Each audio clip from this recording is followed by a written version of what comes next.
राष्ट्रीय एकता दिवस पर मुख्यमंत्री विष्णुदेव साय ने देवेंद्र नगर स्थित सरदार वल्लभ भाई पटेल की प्रतिमा पर माल्यार्पण कर श्रद्धांजलि अर्पित की।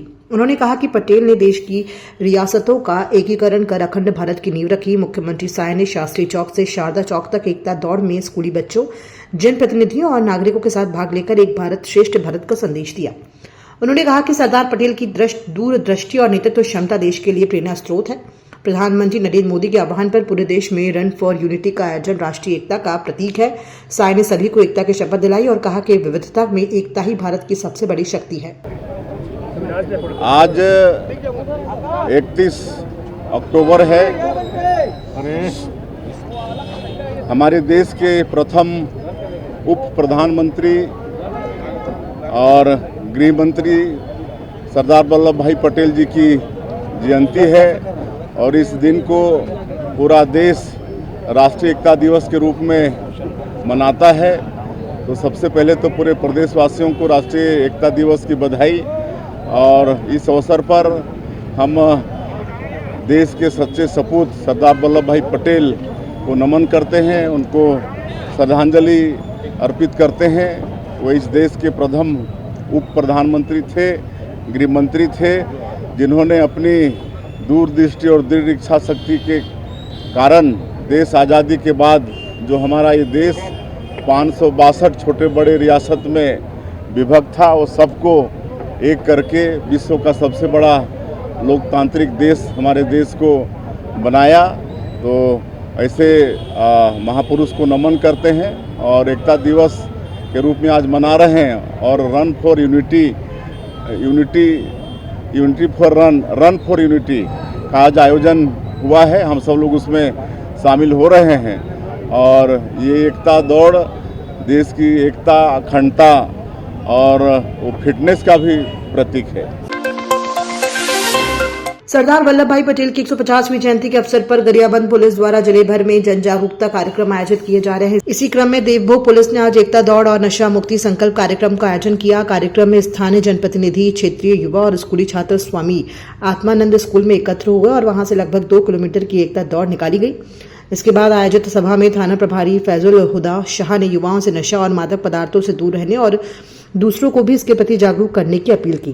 कार्यक्रम में नगर पंचायत अध्यक्ष राजेश तिवारी सहित अन्य जनप्रतिनिधियों और गणमान्य नागरिकों ने भी भाग लिया और समाज को नशा मुक्त बनाने का संकल्प दोहराया। तो राष्ट्रीय एकता दौड़ का आयोजन आज किया गया था। सरदार वल्लभ भाई पटेल जी की स्मृति में अभी विभिन्न कार्यक्रम थाने स्तर पर कराए जा रहे हैं।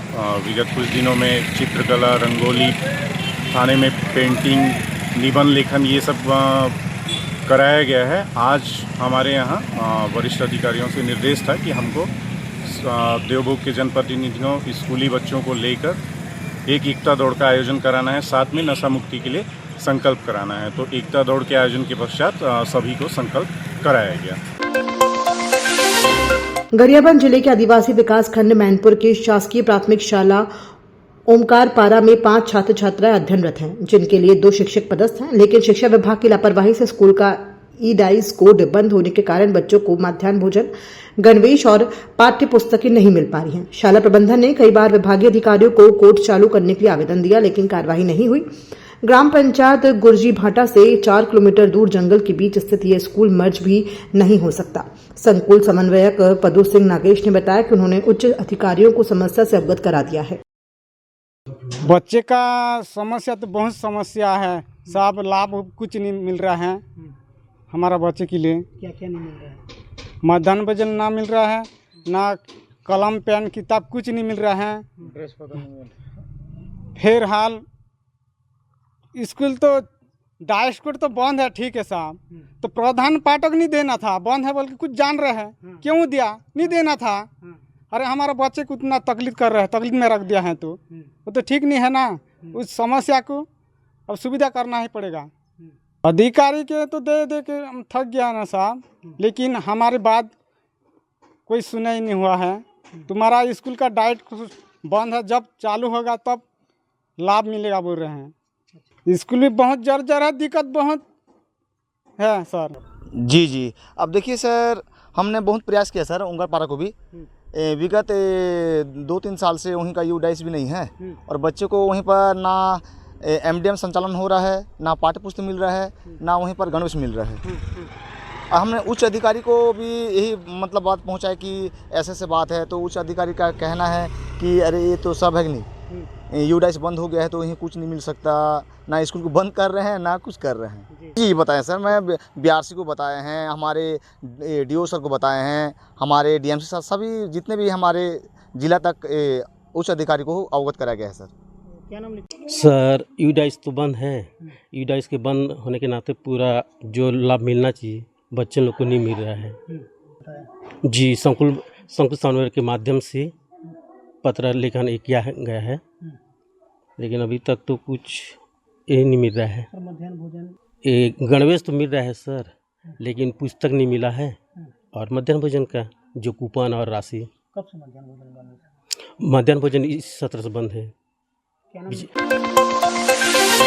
प्रधानमंत्री नरेंद्र मोदी 1 नवंबर को नवा रायपुर स्थित नए विधानसभा भवन का लोकार्पण करेंगे, लेकिन उसके नामकरण को लेकर राजनीति तेज हो गई है।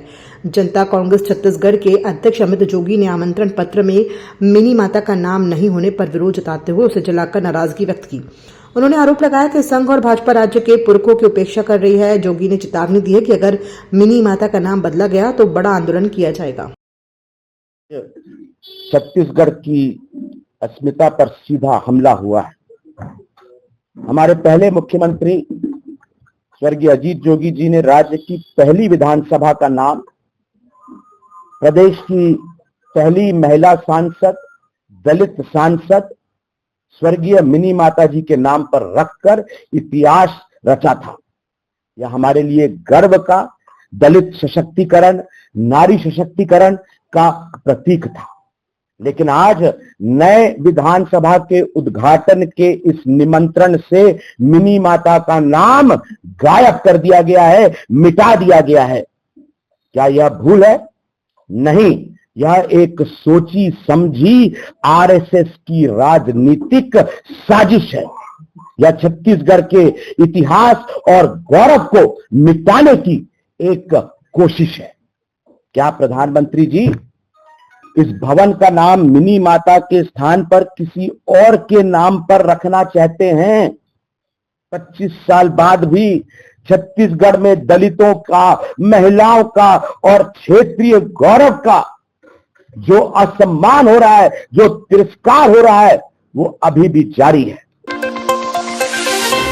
जनता कांग्रेस छत्तीसगढ़ के अमित जोगी की मांग के बाद पीसीसी चीफ दीपक बैज ने कहा कि छत्तीसगढ़ विधानसभा भवन का नाम मिनी माता के नाम पर रखने की मांग कांग्रेस ने सबसे पहले उठाई थी। उन्होंने कहा कि हम भी चाहते हैं कि नया विधानसभा भवन मिनी माता के नाम पर ही हो। हमारी राजनीति हिंसक नहीं बल्कि अस्मिता और विरासत की रक्षा के लिए है। कांग्रेस आज भी इस मांग पर कायम है। बिल्कुल, जब छत्तीसगढ़ अलग हुआ था उस समय कांग्रेस की सरकार थी और कांग्रेस के विधायक दल ने सर्वसम्मति से पास किया था और मंत्रिमंडल ने भी इसको सहमति दी थी कि छत्तीसगढ़ विधानसभा भवन का नाम मिनी माता से होना चाहिए। तो ये तो सबसे पहले कांग्रेस की सरकार ने ही मांग उठाई थी। इसलिए निश्चित रूप से कि छत्तीसगढ़ विधानसभा का नया भवन का नाम भी छत्तीसगढ़ के मिनी माता के नाम से होनी चाहिए। सोशल मीडिया पर सतनामी समाज के धर्मगुरु और जोहार छत्तीसगढ़ पार्टी के प्रदेश अध्यक्ष अमित बघेल के खिलाफ अपशब्द कहे जाने के मामले में कांग्रेस प्रदेश अध्यक्ष दीपक बैज ने कड़ा विरोध जताया है। बैज ने कहा कि गुरु घासीदास बाबा पर अभद्र टिप्पणी करने वाला व्यक्ति क्षमा योग्य नहीं है और इस पर बीजेपी को माफी मांगनी चाहिए। उन्होंने आरोप लगाया कि संबंधित व्यक्ति वित्त मंत्री ओपी चौधरी का करीबी है और अक्सर भगवा गमछा पहने बीजेपी नेताओं के साथ नजर आता है। बैज ने कहा कि ऐसी अशोभनीय भाषा का प्रयोग निंदनीय है और समाज की भावनाओं को ठेस पहुंचाने वाला है। ये वो कुछ लोग कौन है, ये सबसे बड़ा सवाल। वो लोग जो भारतीय जनता पार्टी के कार्यकर्ता हैं, मैंने कहा ना, ये भारतीय जनता पार्टी के कार्यकर्ता हैं। ये देखिए, ये भारतीय जनता पार्टी कार्यकर्ता है जो छत्तीसगढ़ का सौहार्द बिगाड़ना चाहते हैं।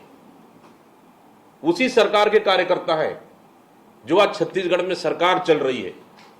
कौन करेगा इस पे कार्रवाई?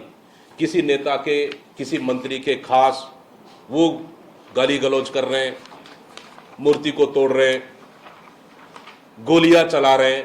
मतलब कुल मिलाकर छत्तीसगढ़ के संस्कृति को, यहाँ के भाईचारा को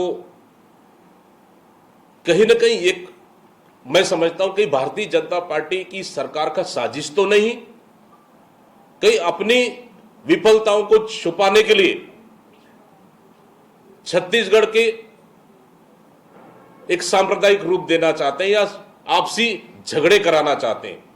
मुझे लगता है इसमें कहीं ना कहीं भारतीय जनता पार्टी का बड़ा षड्यंत्र है और इस षड्यंत्र के लिए भारतीय जनता पार्टी को माफी मांगनी चाहिए।